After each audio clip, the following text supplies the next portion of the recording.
Hi guys, welcome to Winning Easy. My name is Wade and I'm flying solo this week. Sadly, with work and me being a bit unwell, we've had to do separate shows this week, but Dan's going to do one and put his tips up. We'll definitely be back next week for week one of the championships, which we can't not wait for. Sensational is going to be the grand final of Australian racing, as they call it, and wow, it's going to be a great week. So we'll definitely be back together next week. But this week we're previewing the BMW card at Rosehill. So the final meeting at Rosehill before we turn our attention to Randwick next week. We'll start off with a bit of a recap last week. It was Golden Slipper Day. And Capitalist, Peter and Paul Snowden, Blake Shin, they got the money. He's been favourite all the way through since his Breeders' Plate win back in October. But 2 weeks ago when he lost in the top around second, and there was a few things that came out the race, he drifted in the market, got out to $11, and all week Peter said there's nothing wrong with him, and as I've said many times on this show, I rate him as the best trainer in Australia, and when he says that, you got to listen. And he got out to $8 on the day, $11 early during the week, and he proved that he's by far the best 2-year-old that we have. Some great runs in the race. Yankee Rose, who ran second, sensational run. Dave Van Dyke, great training effort. First up going Golden Slipper, it's unknown territory. Hit the line, sensational. Zach Purden was very critical of the whip rules. He believes that if they weren't in place, he would have made it very close to get stoked up earlier, which is, once again, I'm on his side. You all know my stance on the whip rules, so I'm disgusted by him, and there are many horses out there like Yankee Rose who are affected by them, and it's a shame that it's taking away horses' potential. But great run. Flying Artie ran a good race. Teleperon ran a great race. The favourite Extreme Troy as well. He was last, settling down. No one would have thought that he wouldn't go the first 100 metres. His run to finish 4 lengths from the winner. The way he was in line was sensational. I think it's one of those ones, if you owned him, obviously they won the Blue Diamond, but they would have been just, after the race, just shaking their head saying that might have been the one that got away, because he has a sensational run and he's a great horse. And you know, I would love to see him and Capitalist as a 3-year-olds have another race and match up, because I don't know if there's that much between, to be honest. But that's racing, and when you talk about Capitalist, it's all about getting overs. And I wouldn't have taken him $3 6, 7, 8 weeks ago. Even if he won the other week, Tom, he would have probably started odds on, especially with barrier 2. But you know, you're always looking for value in racing. That's what Dan and I are about, and that's what racing's about. So, and punting. So, in saying that, those ones are gone. Capitalist, well done. Tarzino and the Warrior Guineas, he's just a superior staying 3-year-old. He's come back just sensational from his Victoria Derby win. Now, a lot of things that people believe in, I believe that in history will show that VRC Derby winners, most of them don't go on. This one's the exception, I think. This one looks like he'll just run all day. He's a true stayer, and he's one to be in the Derby. But there will be a lot more competition in the Derby. There's some really good runs out of the Rosehill Guineas, and also a couple coming up from Melbourne from the Alistair Clark on Friday night, which Tally won. So Derby's a totally different race. My long-term Derby tip for last week, that Greg won some tips for the future markets. Greg, one of our number 1 fans. Mine was Etymology.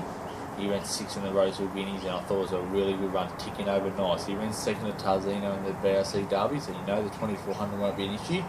And if you got on last week at big odds, I think I'd still be keeping that ticket, because I think he's a big chance on Derby Day. Let's talk about the superstar Winks.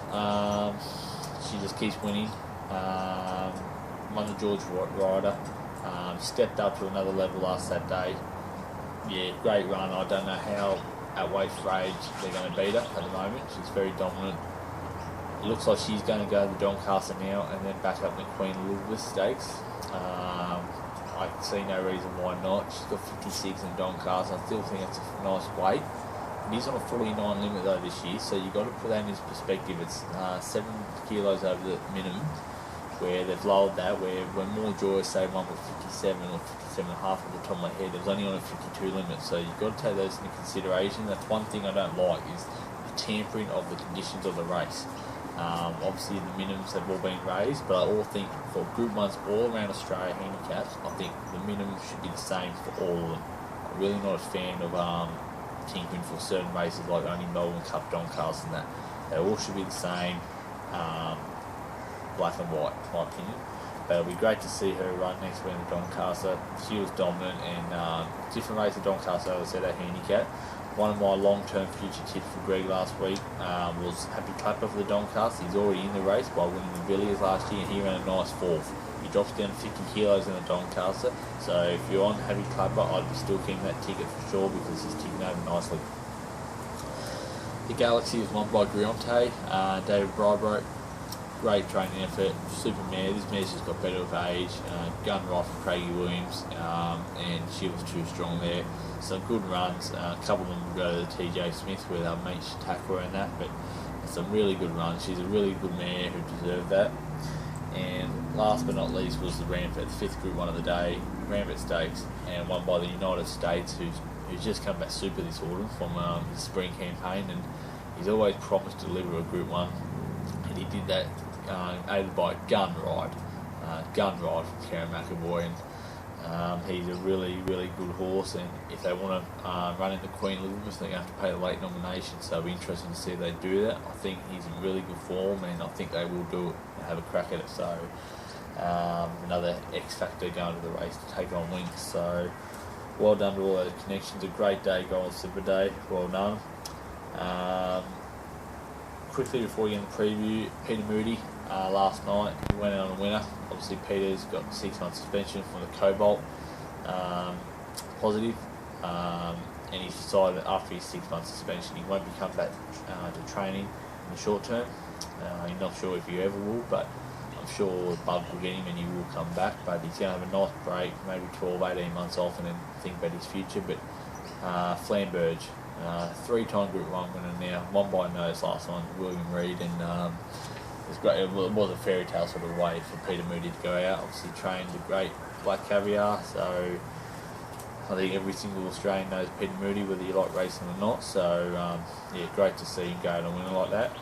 We did put up on the Facebook Fastest Rocket with my selection in that race. We went 4th. I thought on the run he had it. He just wobbled around a bit of bend and hit the line really nice at 4th. He was good odds, but sadly we didn't collect. So, but he ran a good race, some really good runs in it. The quarterback ran a great race as well. Just wouldn't go early again. Flashed home for 5th. So some really good runs there. But yeah, great to see Flamberge, and what underrated horse, 3-time Group 1 winner now. Like I said, Group 1 winners, they're Group 1 winners for a reason. They're the upper class, and yeah, great win. Well done, Peter, and on a great career. And if you come back, we'd love to see you come back for sure. Before we get into the Gold Slipper, there's also obviously Easter's. Happy Easter, everyone. I haven't said it before. It's also the famous Oakbank Carnival in Adelaide, North Adelaide in the hills, Saturday and Monday. We've got the Von Deuce with Great Eastern on Monday, Okaparinga Cup, Oakbank Stakes for the sprinters. If you've never been there, I'm definitely putting on my bucket list next year to get to Oakbank, where you can camp inside the track for the weekend. Just honestly, race meetings like this is what we need more of, and we must never let this race meeting die. The crowd figures have dropped off the last few years. I'm hoping for a bumper crowd this year. It's just such a great atmosphere watching on the TV. So I'm definitely going to try and get there next year for sure. Alrighty, we'll get straight into it, and we'll start with race 1 at Roseville, and we're 1400 metre race. It's a benchmark 85. I've settled on number 3, Hollywood Bound here for the Chris Waller Hugh Bowman combo. He goes well with this horse for Huey. He seems to get the best out of him. His first up run was really good. He ran the best last 600, 400. Second up, he ran flat in a very leader-dominated race. Third up, I reckon he's ready to peak. He doesn't have the best winning stride, but he's a very consistent horse. With barrier 1, he got the soft run. He's third up, fit now. Huey on. I think he's good odds around the $16 mark to beat number 1, Legify the stablemate, who beat him first up. Yeah, good horse, always had plenty of ability, but he's very hit and miss, as you can see by his record. 6 wins, from 13 starts, only in the 1/3, so he's really good, or he's really poor. So beat number 4 Agent and number 2 Federal there, so I'm going at the top of the weights there.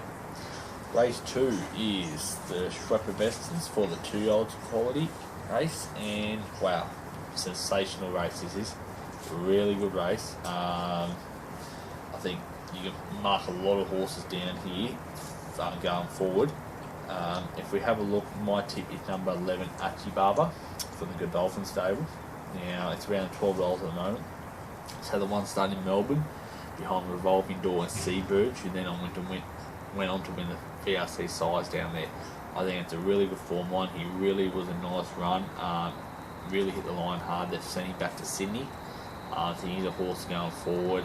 Maybe looking for a race like Champagne, but a lot when the Dolphins send him from Melbourne to Sydney or vice versa, and I think he'll be nice each way odds. I've put him to beat number 3 Crafty Cop, who I backed first up in the midweek the other week. I've been watching his trials, and he was trialling very good, and he went straight to the front and won easy. 1400 by Starcraft would be no issues. I think he's definitely the one to beat. To beat number 4 Rock and Swing, who sadly beat Sparkle, who I was on another midweek race the other week at 20-1, and it was a really good run and win. He cost $600,000. He's beautifully bred, and there's a bit of so you think about this win, how he won on debut. There's a lot of similarities and a bit of talk behind the race that he's nowhere ready to win, and he just done it with raw ability. So the 1400 will suit him too. And number 1 Price Icon, stablemate on Rock and Swing, running consistently. He never runs a bad race, but I just think there's a couple here maybe a bit more upside at this stage of their prep. So we'll go numbers 11, 3, 4 and 1. Race 3 is the Neville Selwood Stakes, and I really don't like this race paper, to be honest. There's a lot of horses here out of form. There's also some that you wonder if they can put 2 to 2 together, 2 in a row together.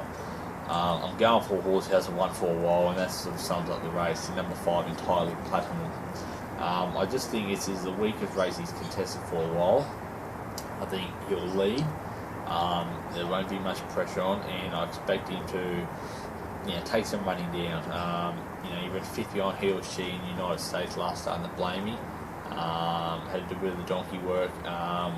In the United States, his Franklin form on winning the Group 1 last week. Before that, he's running Futurity, CF4 Stakes. He's always thereabouts. I just think if he's going to win another race, this is his race. So 5 to beat. Number 2 is Somewhat, who's in good form. He's having a really good campaign, and he'll hold his form good. Number 3, Messine, the stablemate on Entirely Platinum. I thought the 2000 might be a bit sus last start, but he ran it out fairly strong, but they really didn't go too hard. So he'll go forward again. I think that the stablemates will lead here. And number 6, Sir John Hawkwood. Great training effort from Dave Van Dyke once again here, winning that race the other day, 2,000 metres on the 72-day break. Now, after the race, he was being named for the Sydney Cup, and he thought that he might be able to go straight into it, but he's going to give him another run over the 2,000, probably to keep some speed in his legs. And he's really, really going well, this horse, and so he will run another honest race. I just wonder if he's still got that same sort of turn of foot, having another run over 2,000. So we'll go 5, 2, 3 and 6 there. Race 4, oh geez, another good race, Star Kinderman Stakes. I'm tipping one here at massive odds. I think he probably nearly the rank outside of the field here, because I think it's that type of race. I've only backed this horse 2 times, and he's won both times. I'm hoping it's 3 times lucky. That's number 9, Turbulent Jet. He's got a barnstorming finish on him when this horse is right. Let's be honest, his first 2 runs have been only fair. Both sort of pace related. I think a big thing here is he drops from 60, 59, what he's been, came down to 54. You go about last prep, he was only getting beat a couple lengths in Group 2 races. Theo Marks behind Winks. Needs a lot of things to go right, but I just think that I know how much ability this horse has. With his D-Day form, if we don't see him hit the line again, I think I have to put the line through him. But I just looking at this race, I think it's a very even race in paper. A lot of them come out of the Carbon Stakes last time, and to be honest, it's a very bunched sort of finish, and I'm a bit worried about that form. So I'm going for another different form line here, and just with the drop in weight here, and he was just, hopefully they just go a nice pace where he doesn't have to be 15 lengths off him, but he can just be on the bit travelling. A bit like the quarterback did in Newmarket the other week. As soon as they went 100 metres, you knew he was going to be in the finish because he just was travelling so well. I'm hoping we see that similar with Turbulent Jet, and he gets out and he storms home. So each way, I think, at 70s at the moment, I think I'm happy to take a risk on him because he's been a good horse for me in the past.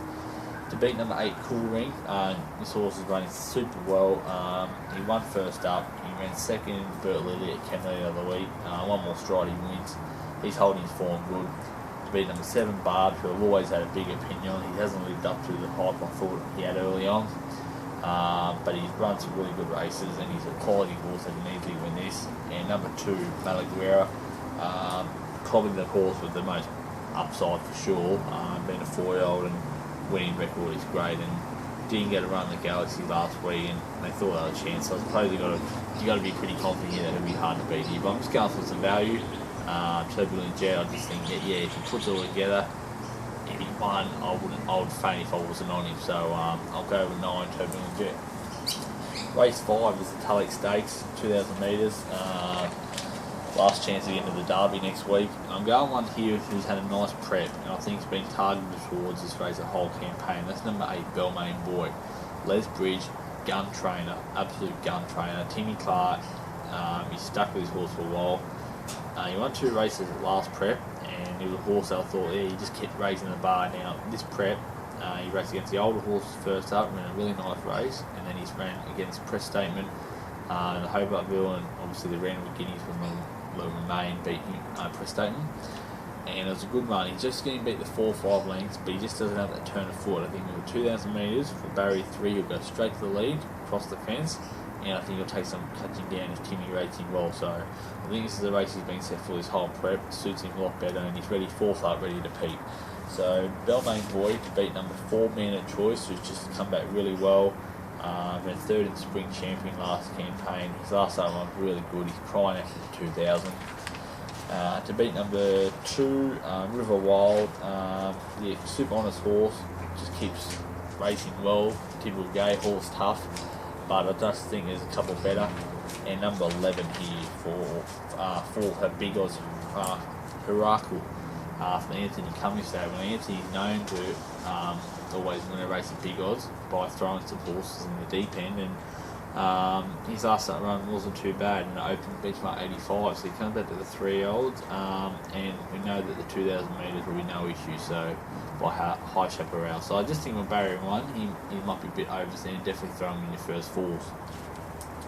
Race 6, the first of the Group 1's the Vinery Stud Stakes, and this is one of the better editions of this race for years, I reckon.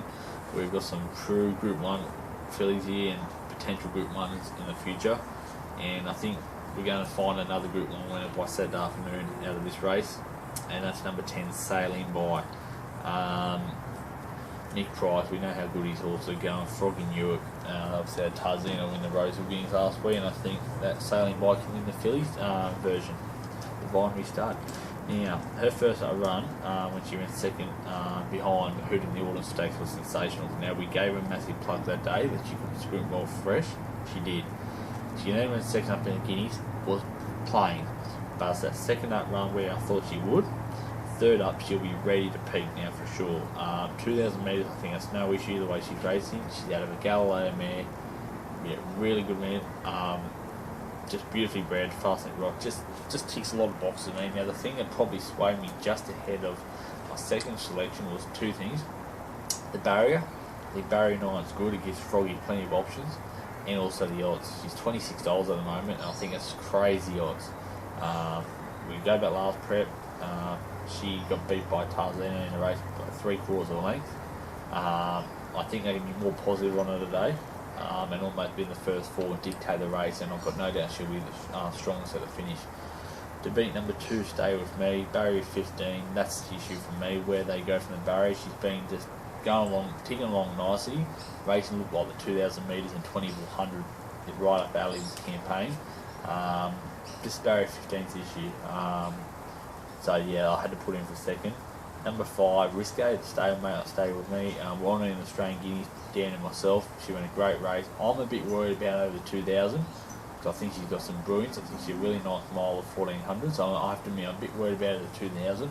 But she's got barrier 2, so she'll get the soft run and every chance to run it. And then number 1, Jamaica, ran third behind Tarzana last week in the Roseville Guineas. We know she's a Victorian Oaks winner. So the issues now here, and she got barrier 1 today compared to barrier 14 last week. So she has to be. I think there's there's a few more chances, to be honest, as well. But I really think I'm confident here each way 10 sailing buys worth an each way bet. The feature race of the day is the BMW. It's worth $1.5 million. It used to be worth 2.25. I'm disappointed with Racing New South Wales that they cut the prize money for this race and put it towards the Queen Elizabeth. This is the only Group 1 race in Australia over 2,400 metres that's weight for age. I really believe they should have made this the key race of the one of the key races of the carnival instead of the Queen Elizabeth. There's already how many 2,000 metre weight for age races around Australia? This is only one unique race in Australia we have, and it's a shame they cut the prize money. I think the field last year was fair, but you look at the history of the winners of this race, they're some of the all-time greats. In saying that, I don't know if this horse will be an all-time great, but he's a good horse, and that's number 1, Our Ivanhoe, and I'm tipping on top. This is the race he's been targeted for the whole campaign by Lee Freeman. His first up running the Peter Young, he still went close, he got held up at a rival stage. Second up in the Australian Cup last day, and he got beaten 1.5 lengths in a race that was really on pace dominated, and he didn't give his chance to run. Third up now, 2,400. He's at a peak. Barrier 8, I say they'll go forward a bit more because I'm a bit worried about the pace of the race. So I'd say they might be a bit more positive. He ran third in the Caulfield Cup in the spring. It was a great run, and I say that he's the one to beat here for sure. I'm going to put number 11 here, number 10, sorry, Montague. 3 off of Anthony Cummins today. We're backing up from the Roseville Guineas last week, so this will test 3-off form. He's been going really good. This is all in his first prep, so it's a massive effort. And like we see, Anthony does have a habit of this, of throwing horse in the deep end. He's not frightened to have a go. He's pulled up apparently terrific from his run last week, so it's a $1.5 million race, and I think in Anthony's line, I heard him say he believes this race could be easier to win than the Derby next week. That's why he's having a crack. So, no point having a crack. Sure, may as well. And I just think, to be honest, that he can measure up because I don't think it's a great BMW. Number 2, Who Shot the Barman? He won the Sandown Classic Group 2 weight for 8 or 7 lengths. His run last start was good. I think he'll be positive and he'll be hitting his peak almost. So, him for 3rd, and number 7, Preferment for 4th. The Australian Cup, there is some issues whether he can run strong 25 metres now at this level. Obviously, we know he's a Derby winner at 3, but that doesn't mean that you generally stay. And I think Chris Wallace believes that he's a perfect 2,000 metre horse. So this would be his last run. I think he'll come back in distance for the Queen Elizabeth in 2 weeks' time. But I'll have to take that on now. I'm a bit worried about him whether he can match Our Ivanhoe over 2,400 metres. Some really other good runs. Horses and Scram Marshall, our Moonsquiff, going towards the Sydney Cup, Rising Romance. She ran a good race last start, but I think Our Ivanhoe will be too strong for over 2,400. We obviously have the Caulfield Cup winner Mongolian Khan, a bit of a D-day for him. Obviously, he's come back from that college attack. He was fair first up, and then last week on the quick backup, which he did from the Caulfield Stakes to the Caulfield Cup last week, 1 week backup, and it worked, but I don't know if he's going as good. I don't know if he's going as good as he was last prep. On his best, he probably deserves to be favoured in this. But once again, racing's a long time. That Caulfield Cup victory is nearly 6 months ago now, so that's a long time in racing. So how much that college has affected in this campaign, I'm not sure. But if you're a Mongolian Khan fan, don't let me talk you off him because he's a quality horse, and you know what good horses do to you. They make good horses, but Our Ivanhoe there, just like that, he's been set for this race the whole along, and he's the one to beat in my opinion. Race 8 is an Emancipation Stakes for the fillies and mares, set weights and penalties. It's obviously the lead up to the Queen of the Turf in 2 weeks' time. I found one here I'm quite confident about here, and that's number 10, Lady Lafay. Ex-New Zealand horse, now with Chris Wallace stable last campaign for a couple of runs. He's got Craigie Williams on. Had two good runs in the spring for 3rd behind Good Project and 3rd behind Dan's Heroes. carrying for 61.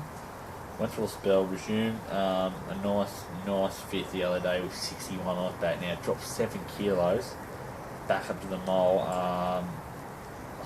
Yeah, I just reckon this is its race. I just really do. I think it's a nice mare. 5 from 15 winning record. Just got a feeling this is the one around $14. It's worth a good each way bet here. So number 10 to beat 9 telepathic stablemates. I'm tipping Chris Wild to have a good day in the money. Really good run last time with Coolmore. Third up again, ready to peak. 8 Zambar, she's going really well. John Thompson's good, he's also going really well. Yeah, great run in Coolmore again, so I'm holding that form to be good. And number 6, Casino Dancer. Bit disappointed last start, but it can improve. So number hit a purple patch of form last spring. I just think at the value, at big odds, she won the Anks at massive odds last October at Randwick. And I think she can pull out another cheeky run here. So 10, 9, 8, 6 there. I think 10's the one with a lot of scope. The last is the Doncaster Prelude. What a field we have. I think we've got Chris Waller having 7 runners in the race. Obviously, if you win this, you get the Doncaster next week. Are any of these good enough to win Doncaster? We'll find out next week. Some of them, I definitely don't think. That's for sure that they're not. But I found one here. I'm not saying he can win the Doncaster, but I think he can make it 2 in a row. And that's number 14, Cosmic Cube. David Van Dyke also going great. He won the national sprint at Canberra the other week at listed level. He stays on the limit. Barrier 11, I say you'll go forward, Blake Spriggs, and I think if you can just dictate the pace, yeah, I can't see why he can't hold his form. It's one of these races where I was looking for something that could beat him, and I couldn't find anything. I just kept coming back to him. So I'm going to stick with number 14, Cosmic Cube here. Any sting out of the track will like, and yeah, I said David's horse are going great. To be number 10, Rudy, the Gold Coast horse. Great little horse, good run last start.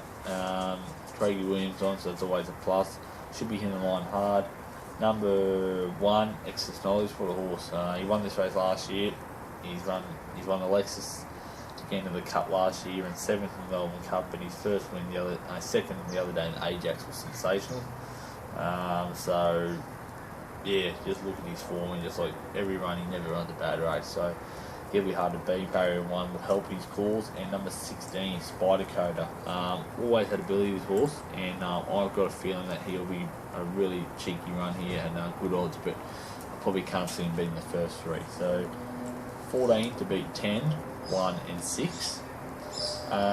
So we'll start with the best bet of the day. I'm going to stick with our Ivanhoe. He's around the 480 mark at the moment. I think each way that's good odds. So I think it's best bet because he's best horse in the race. And I think he's being trained in a minute here by Leaf Freeman. I reckon he'll peak and win. Best rough, you have to go with a Sailing By. Like I said, I can't believe she's $26 at the moment. I think that's crazy odds in one of the best additions to the race. I'll definitely admit that, but I just think that she's crazy odds at $26, and I just always had a big opinion of her, and I just think she's done nothing wrong. And Mick Price and Froggy Newer are in sensational form. Alright, so that's a meeting preview. Like I said, Dan will definitely put some tips up. We're back next week for day 1 of the championships, which will feature the Doncaster, the TJ Smith, and the ATC Derby, and the ATC Size Produce. So 4 Group 1s next week at Randwick. Let's hope the rain stays away. Sadly, the rain sometimes has had an effect on the championships, and obviously we had the Doncaster last year get postponed on the Monday from the Saturday. So let's hope the rain stays away and every horse can get their chance, and let's hope that Winx lines up in the race, and if she does, it just adds a new dimension to the race. So on that note, I think that's it. And we'll be back next week. Stay tuned, so we'll be back next week. Thanks for your support, guys, as well. Really appreciate it. If you've got any topics to send in that we'd like to talk about, like Greg last week, I wanted some future tips for some of the big races. Yeah, by all means, please get them in this week. Dan and myself will be back next week, so we can definitely discuss it and give our opinions. And we'd love your feedback. Alright, guys, cheers. Thanks for that. Bye.